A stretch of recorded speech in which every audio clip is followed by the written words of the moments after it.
आसंता काली जागर महाशिवरात्रि उत्सव मुखर सबु शैवपीठ बाबा आखंडलमणि आरडी चलचंचल पीठ आज मंदिर रे रीतिनीति अनुजाई अनुष्ठित होइछि।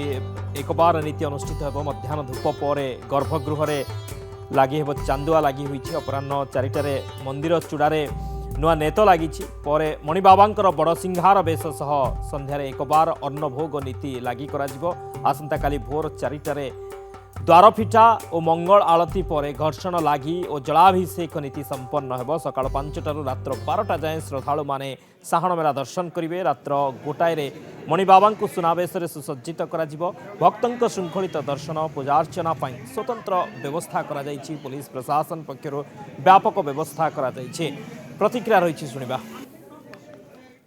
बाबा आखंडलमणि पीठरे महाशिवरात्रि एवं जागर यात्रा अनुष्ठित हम से आज आम फील्ड विजिट करूँ। एसपी भद्रक नेतृत्व में प्रॉपर एलाबोरेट अरेंजमेंट करा जायछि। पुलिस अरेंजमेंट जो थे जिलार पुलिस फोर्स एवं बाहर मोबिलाइज पुलिस फोर्स मिसेकरी 25 प्लाटून ऊर्ध्व पुलिस फोर्स अरेंजमेंट कराई। डिस्ट्रिक्ट एवं रेंज लेवल विभिन्न रैंक रे ऑफिसर्स मुतयन कराई। फुल प्रूफ पुलिस अरेंजमेंट कराई। विभिन्न दिग को ध्यान दिखाई। क्राउड मैनेजमेंट, ट्रैफिक मैनेजमेंट, मंदिर भितरे दर्शन रो जो व्यवस्था, fire safety ODRAF team, fire brigade समस्त को अलर्ट कराई। फुल प्रूफ पुलिस अरेंजमेंट होती। गत आसंता काली आम समस्ते मिसी बाबा आखंडलमणि पाखरे महाजागर यात्रा अति सुरखुर पालन करा मोर आशा। आरडी रिपोर्टर बाबाजी पाड़ी आम सहित जोड़ी होती अपडेट नवा। बाबाजी महाशिवरात्रि किभली प्रस्तुति देखुंती केते प्रस्तुत आरडी पीठ? देखो शक्ति आम अच्छु बाबा आखंडिक मंदिर परिसर में दिन तमाम आज एक बार नीति होता। जेहेतु आसंता काली जागर प्रभुंर जो मुख्य पर्व रही बाबा आखंड देवदेव महादेव बाबा आखंडिक पीठ बर्तमान चलचंचल हो उठी भक्तमय आस्ते आस्ते भक्त मान गहली लगे कि देखिए सीधासल चित्र देखी मंदिर देखो कि मुख्य मंदिर को सुसज्जित कराई। विभिन्न रंग बेरंग फुल सुसज्जित कराई। कि जो एकबार नीति रही जो एकबार नीति जो भाव नेत लगी कराई महाप्रभु मंदिर चूड़ा नेत लगी कराई। कि जो नुआ चांदुआ मंदिर गर्भगृह लगी जहाँ दिन तो नीति था संपूर्ण बर्तमान महाप्रभुंर जो जागर एक बार नीति जो अन्न नीति भोग लगी होती।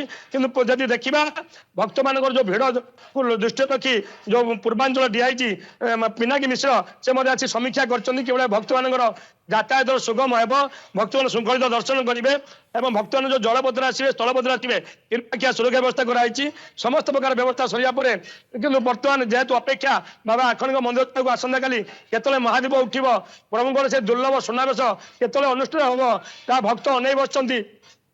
भक्त जागर उजागर रही जागर दीप जालिया महाप्रभु दर्शन करेंगे और जो सेवायत अच्छे पचार बुझा कौन रही सब नीतिकांत महाप्रभुंर महामहिमामय बाबा आखंडलमणि पीठरे पवित्र महाशिवरात्रि महोत्सव महासमारोह परिपालित होउछि। आज होउछि स्वतंत्र नीतिकांति आज एक बार नीतिकांति अनुष्ठित होउछि। आपणकर गर्भगृह रे नुआ चांदुआ लागि करा जायछि एवं देउळ उपरे नुआ नेत लागि करा जायछि एवं संध्यारे अन्न नीति एक बार उपलक्ष्य मध्य लागि करा जिवो।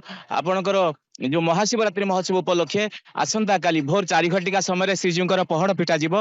तापरे पालिया सेवायत पक्षर मंगल आलती और स्वतंत्र नीतिकांति रे 100 वर्षर परंपरा रे कनिका राजा पक्षर पहली घर्षण तापर श्रीजी को दिगंबर बेश सुसज्जित करा जिवो एवं परवर्ती समय एकमात्र नीतिकांति रे अन्न नीति लागि करा जिवो सकाळ 6 घटिका समय एवं 6 घटिका पर 12 घटिका पर्यंत रात्र 12 घटिका पर्यंत दीर्घ समय धरी भक्त माने साहण मेला श्रीजी को दर्शन करिवे निजर पूजा नैवेद्य समर्पण करिवे। रात्रि शिवरात्रि उपलक्षे स्वतंत्र नीतिकांति जो प्रहर पूजा प्रथम प्रहर द्वितीय प्रहर तृतीय प्रहर और चतुर्थ प्रहर 4 प्रहर पूजा अनुष्ठित हेबो। तार परवर्ती समय श्रीजीकर महास्नान गर्भगृह सफेई हेबो। श्रीजी को दिव्य सुनावेश सुसज्जित करा जिवो। भक्त माने 1.5 घंटा धरी एई दिव्य दुर्लभ सुनावेश को महाशिवरात्रि रे दर्शन करिवे। सांसारिक पाप तापरु मुक्ति पाइबे एवं ता परे महादीप प्रस्तुत हेबो। जो दिव्य महादीप शक्ति दिव्य जो दर्शन सुनावेश मिल महादीप दिव्य दर्शन करेंगे और महादीपर दर्शन करेंगे भक्त मैंने से व्यापक व्यवस्था करा बहुत बहुत धन्यवाद बाबाजी समस्त सूचना पर।